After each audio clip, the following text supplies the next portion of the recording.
स्वागत है आपका बिंदास बोल में। आज हम जिस टॉपिक पे बहस करने वाले हैं वो सिर्फ एक राज्य तक सीमित नहीं बल्कि पूरे देश के लिए है और पूरे लोकतंत्र पे एक बड़ा सवाल है।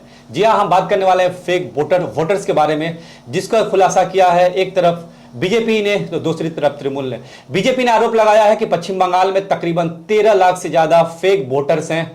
दूसरी तरफ तृणमूल का आरोप है कि फेक वोटर्स में कहीं ना कहीं बीजेपी का हाथ है और इसमें छेड़छाड़ की गई है। दूसरी तरफ यह भी आरोप है कि दिल्ली, महाराष्ट्र और अन्य चुनाव जो भाजपा ने जीता है उसमें फेक वोटर्स का एक अहम रोल रहा है। लेकिन सवाल ये खड़े होते हैं कि चाहे जिसने भी फेक वोटर्स का ये इंक्रीमेंट किया है, कौन लोग हैं जो फेक वोटर्स बढ़ा रहे हैं और किस तरह से बढ़ा रहे हैं। जैसे कि हम लोग बता दें कि 13 लाख फेक वोटर्स का एक खुलासा हो रहा है, जिसमें 8000 प्लस ऐसे वोटर्स हैं जिनका एपिक नंबर सेम है, EPIC electoral photo identity card जिसका नंबर सेम है। ये सवाल खड़ा करता है कि आखिर एक ही नंबर, एपिक नंबर के अन्य लोग कैसे वोट डाल सकते हैं। इसमें हम लोग बात करेंगे, वरिष्ठ पत्रकार नवीन जी हैं, उनसे हम लोग बात कर लेंगे कि इनकी क्या राय है और जिस तरह से मामला हो रहे हैं लोकतंत्र कहां तक सुरक्षित है।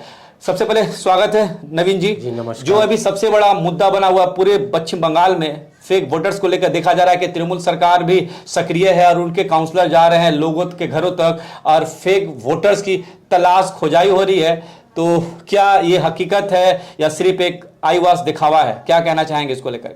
जी देखिए, अगर सही मामले में कहा जाए तो हर बार चुनाव के समय इस तरह के आरोप लगते हैं। यह कोई नया आरोप नहीं है और यह भी सच है कि यह आरोप हवा में नहीं है, इसके पीछे आधार भी है। हर बार इस तरह का आरोप उठता है और इलेक्शन कमीशन की तरफ से सफाई दी जाती है, लेकिन काम का काम कुछ नहीं होता है। इस बार का मामला थोड़ा अलग हटके है और थोड़ा तूल इसलिए पकड़ रहा है कि यहाँ पे सत्ता पक्ष और विपक्ष दोनों इस मुद्दे पे एक हो रहा है। टीएमसी भी बोल रही है कि फर्जी वोटरों की लिस्ट है, नए फर्जी वोटरों का नाम जोड़ा जा रहा है और ओरिजिनल जो वोटर है उनका नाम काटा जा रहा है। जबकि ऑलरेडी भाजपा की तरफ से जो प्रदेश इकाई है भाजपा की, उसने एक लिस्ट चुनाव आयोग को सौंपी है और उसमें उसने आरोप लगाया कि 13 लाख से ज़्यादा, मतलब तकरीबन 13.5 लाख फर्जी मतदाता पश्चिम बंगाल के मतदाता सूची में उनका नाम दर्ज है। इसके पहले थोड़ा हम अगर बैक में जाए कि यह फर्जी वोटर का हुआ, लेकिन जो पश्चिम बंगाल के वोटर लिस्ट में फर्जी मतदाताओं की समस्या तो एक है, लेकिन उसके साथ जो घुसपैठी वोटर है उसकी बात कोई नहीं उठा रहा है, जबकि यह एक अहम मामला हो गया है। आप अमूमन एक उदाहरण के तौर पे दें कि काशीपुर का एक इलाका है, ज्योति नगर जिसे कहते हैं, वहाँ पे चले जाइए तो वहाँ बांग्लादेशी पूरे पटे हुए हैं और उनके पास सारा, मतलब जो कार्ड बहुत कहिएगा, वोटर कार्ड, पैन कार्ड, आधार कार्ड, मतलब सारा करके एक तरह से वो अपने आप को सिद्ध कर लिए हैं कि पश्चिम बंगाल के नागरिक हो गए हैं। तो ये सर जो कमियां हैं इसका ये भरपूर फायदा उठा रहे हैं। फर्जी वोटर का आरोप ममता बनर्जी जब विपक्ष में थी तो बड़े जोर शोर से लगाती थी। नवीन जी, ये एक सिर्फ नंबर नहीं है, ये साबित करता है कि इलेक्शन कमीशन कितने लेवल पे कॉम्प्रोमाइज कर रहा है। क्या आपको नहीं लगता है कि इलेक्शन कमीशन को एक ट्रांसपेरेंट ऑडिट करनी चाहिए, जो भी फेक वोटर्स का लिस्ट है उसको अपने लिस्ट से बाहर कर देना चाहिए? बिल्कुल करना चाहिए, इस मामले में तो कोई शक ही नहीं हो सकता है।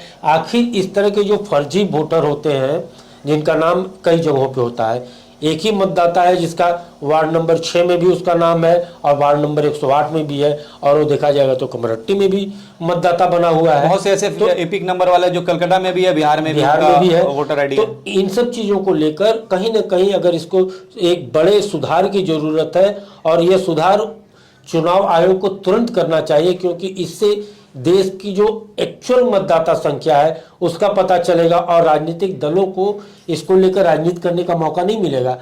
अब जैसा कि मैं थोड़ी देर पहले कह रहा था कि ममता बनर्जी फर्जी वोटरों का आरोप लगाती थी, किस पे? तो लेफ्ट फ्रंट गवर्नमेंट पे लगाती थी। यहाँ तक कि संसद में भी उन्होंने कागज फेंकना, बांग्लादेशी घुसपैठियों के मुद्दे पे उनका नाम वोटर लिस्ट से हटाया जाए, इसको लेकर वो साल फेंकना और तमाम तरह के जो विरोध उनका तरीका है, ममता बनर्जी के विरोध का तरीका जिस तरह का है वो करती रही है। लेकिन जब वो सत्ता में बैठी तो पूरी तरह से इतने दिनों तक खामोश थी और अचानक दिल्ली, राजस्थान और हरियाणा का जब चुनाव खत्म होता है और जिस तरह से विपक्षी दल नैरेटिव सेट करता है कि फर्जी वोटरों का नाम घुसा घुसा कर उन लोगों को हराया गया है, तो कहीं ना कहीं इस आरोप के पीछे ममता बनर्जी के दिमाग में या उनका ये अनचाहे तरीके से सही एक डर काम कर रहा है कि कहीं इस बार भी कुछ जो खेला हो का नारा वो देती थी, कहीं फर्जी वोटरों के नाम से खेला हो और वो खेला उन्हीं के खिलाफ न हो जाए, इसलिए वो पहले से ही सतर्क हो ये जो रही है। छलावा है, ये जो फेक वोटर्स का देश के लिए या लोकतंत्र के लिए कितना खतरनाक है? छलावा नहीं, ये एक गंभीर समस्या है। पहली बात तो आप इस चीज़ को मानिए, छलावा किसे कहते हैं? जो होता है नहीं भी होता है, लेकिन ये तो वास्तविक सच्चाई है। तो इलेक्शन कमीशन इतनी दिनों तक खामोश क्यों?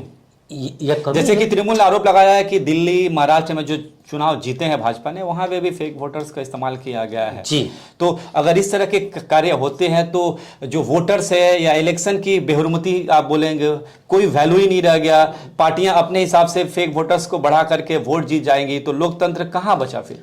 यही तो है कि हर बार चुनाव आयोग पे आरोप लगते रहता है और चुनाव आयोग कान में रुई डाल के आराम से सारे आरोपों को सुनता है, सुधार की गुंजाइश नहीं करता।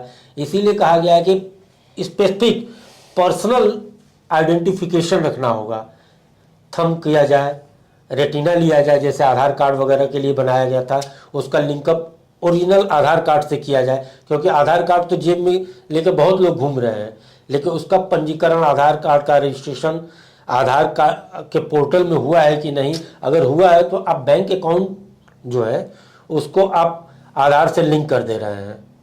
इससे करने से जिस तरह की सुविधा हो गई कि आपके अकाउंट में कितना अकाउंट है और किस अकाउंट में कितना पैसा है, अगर सरकार जब चाहे तब जान सकती है। तो उसी तरह आप इसको भी तो कर सकते हैं कि हमारा जो वोटर है कहाँ का वोटर है, किस जगह का वोटर है, उसको लिंक कीजिए। और तकनीक तो काफ़ी आगे बढ़ गई है, उसके इम्प्लीमेंटेशन की ज़रूरत है। अगर नहीं कीजिएगा तो फिर लोकतंत्र मजाक जैसे बना हुआ है वैसा ही सामने बनते रह जाएगा। 2026 चुनाव है, कुछ ही महीने बाकी हैं। क्या लगता है कि जो फर्जी वोटर का जो मामला उठा है इसका समाधान हो पाएगा, या दोनों पार्टियां या और भी दीगर पार्टियां जो हैं बस इसका ही एजेंडा बना करके वोट जीत जाएंगी? ये देखिए नूर जी, आपने जो सवाल उठाया है कि फर्जी वोटर, पश्चिम बंगाल के चुनाव में फर्जी वोटर तो एक मामूली बात होती है। जो जहाँ के जिसकी लाठी मजबूत होती है उसकी भैंस सामने वाले की खेत चढ़ जाती है। तो फर्जी वोटर ही पश्चिम बंगाल के राजनीति चुनाव को प्रभावित करेगा, यह मुद्दा नहीं है। मुद्दा यह है कि निष्पक्ष चुनाव हो और लोग अपना वोट डाल सके। अगर लोग अपना वोट डाल लेंगे और मतदान की प्रक्रिया पूरी तरह से ट्रांसपेरेंट रहेगी और जो सुरक्षा एजेंसियां हैं वो थोड़ी चौकसी कर देंगी, तो फर्जी वोटर तो आधा वही खत्म हो जाएगा। अब होता क्या है, वहाँ जो सत्ता पक्ष या जो जहाँ मजबूत होता है वो एक जगह हंगामा करता है। अब बाहर से जो क्या कहते हैं सुरक्षा बल आते हैं सुरक्षा के लिए, उनको इलाके के लोकेशन तो पता नहीं रहता है। अब वो क्या करते हैं कि स्थानीय पुलिस पे भरोसा करते हैं और स्थानीय पुलिस उसको जिलेबी की तरह घुमाते रहती है, तब तक वो लोग अपना कर लेते जो करना होता है। तो आपको लगता है कि जो फेक वोटर वाला मामला है इसको भी एक टूल्स के तौर पर पार्टियां इस्तेमाल करेंगी, इलेक्शन टूल जिसको कह सकते हैं आप, बिल्कुल, और फायदा उठाने गए? भाई आरोप प्रत्यारोप लगते रहेंगे। आरोप प्रत्यारोप नहीं, ये अभी से लोग अपने हार का बहाना खोज रहे हैं कि हम कम से कम अभी अगर स्थिति ये रही तो जो हारेगा वो तो फर्जी वोट को बता देगा कि भाई हम इसी की वजह से हारे हैं। अब तक तो ये रहता था कि हिंसा है, अब हिंसा की वजह से अगर हम चुनाव हार रहे हैं तो ये भाजपा अगर ये आरोप लगा रही है कि इस बार चुनाव में हिंसा करके। नवीन जी, एक और सवाल ये भी उठता है कि चुनाव बहुत, बिहार में भी चुनाव होने हैं और भी बहुत सारे जगह चुनाव होंगे एक एक करके, लेकिन बंगाल में ही फर्जी वोटर्स का लिस्ट जो निकाली है भाजपा, आपको नहीं लगता है